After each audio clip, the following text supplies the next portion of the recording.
अस्सलामुअलैकुम प्यारे व्यूवर्स, कैसे हैं आप सब। मेरा नाम है सायरा। आज हम अपने किचन में बनाने वाले हैं बहुत ही चटखारेदार, चटपटे से, मज़ेदार और जल्दी से बन जाने वाले बेसन वाले नान। तो चलें बनाना स्टार्ट करते हैं। सबसे पहले हम लेंगे 2 कप बेसन और इसे अच्छे से छान लेंगे। थोड़ा सा सॉल्ट ऐड करेंगे अपने टेस्ट के मुताबिक। फिर इसके बाद हम धनिया पाउडर ऐड करेंगे, रेड चिली पाउडर ऐड करेंगे। ये सब चीज़ें आप अपने टेस्ट के मुताबिक ऐड करनी है। साथ ही हम सब्ज़ मिर्चें बारीक बारीक काट के ये भी इसके अंदर ऐड कर देंगे। और अब थोड़ा सा फूड कलर हम इसके अंदर ऐड करेंगे। ये ऑरेंज कलर मैं ले रही हूँ, इससे बहुत अच्छा कलर आता है।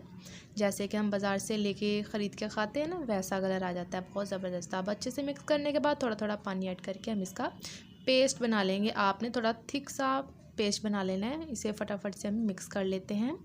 बेसन को छानने से ये फ़ायदा होता है कि बेसन को छानने के बाद इसमें एयर आ जाती है।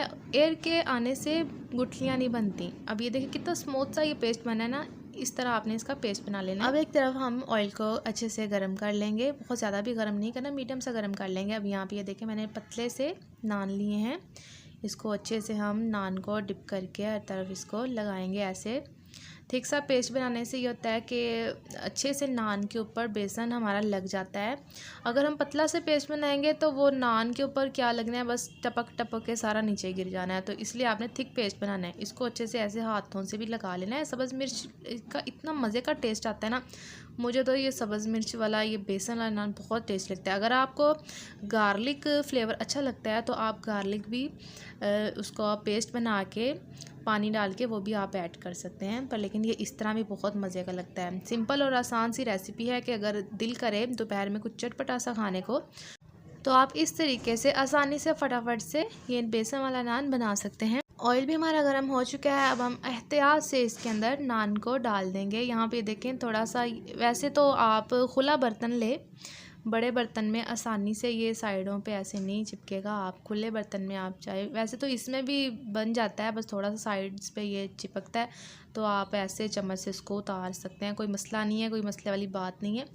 तो आप इस बर्तन में भी बना लें तो ये फ्राई हो जाएगा। ये देखें इस तरीके से हम साइड से इसको उतार लेंगे।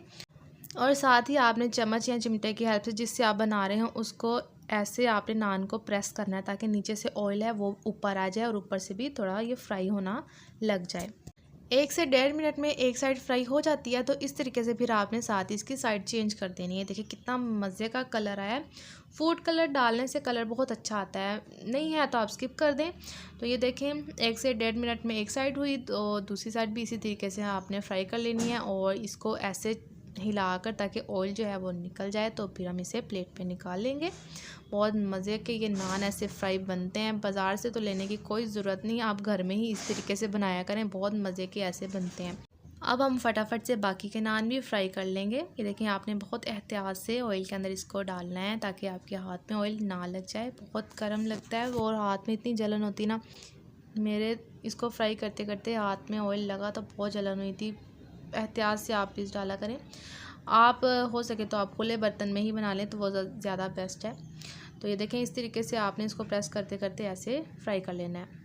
तो यहाँ पे देखें हमारे मज़ेदार से टेस्टी से नान फ्राई हो के रेडी हो चुके हैं। बेसन वाला नान बहुत मज़े का इस तरह बनता है, आपने इसको ज़रूर ट्राई करना है। और अगर आपको मेरी आज की रेसिपी पसंद आई हो तो प्लीज़ मेरी वीडियो को लाइक करें, शेयर करें और अच्छे अच्छे कमेंट्स करना मत भूलें। मैं आपसे मिलूँगी कल एक न्यू वीडियो के साथ। तब तक के लिए अल्लाह हाफिज़।